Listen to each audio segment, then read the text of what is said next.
Hi everyone, happy Flower Friday. I am here with some Pincushion protea for you today. Pincushion protea gets its name obviously because of the way that it looks. It is called Pincushion protea, also called ornamental pincushion, and in Afrikaans it is called Babi Yang Clau. And I know that I am not pronouncing that correctly, so please accept my apologies ahead of time, but that word does mean baboon claw in Afrikaans.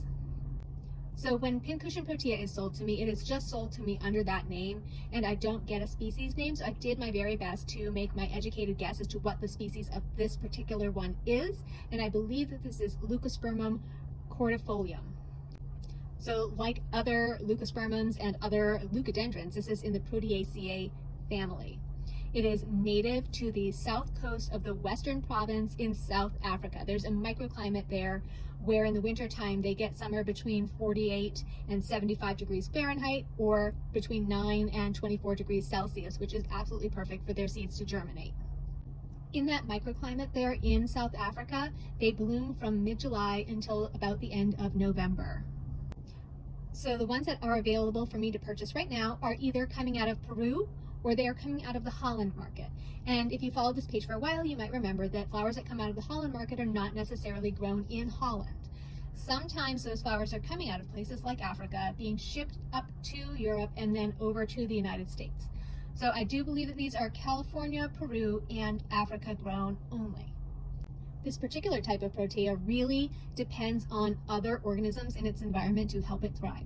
So it is pollinated by birds, but after this flower has gone by, the seeds and fruit drop to the ground, the ants pick them up and bury them in the ground where they are safe from fire, birds, and seed-eating rodents. So the seeds stay in the ground, and then after a fire happens, we get kind of larger fluctuations in temperature, and when the rain comes, it washes all of the nutrients from charred wood down into the ant holes, and that all helps aid in the germination for these guys, and so they start to flourish after a fire. The actual pins of this pincushion are actually perianth. So perianth is a non-sexual part of a flower. So you might think a petal or something like this. This is obviously not your traditional petal, so it is more of a perianth. And because you know I can't go on without mentioning the bracts, the very base of these little flowers has a concave bract protecting each and every perianth. These Leucospermum cordifolium, these wonderful Pincushion protea, is that they are non-toxic to cats, non-toxic to dogs, non-toxic to humans, horses, and everyone else.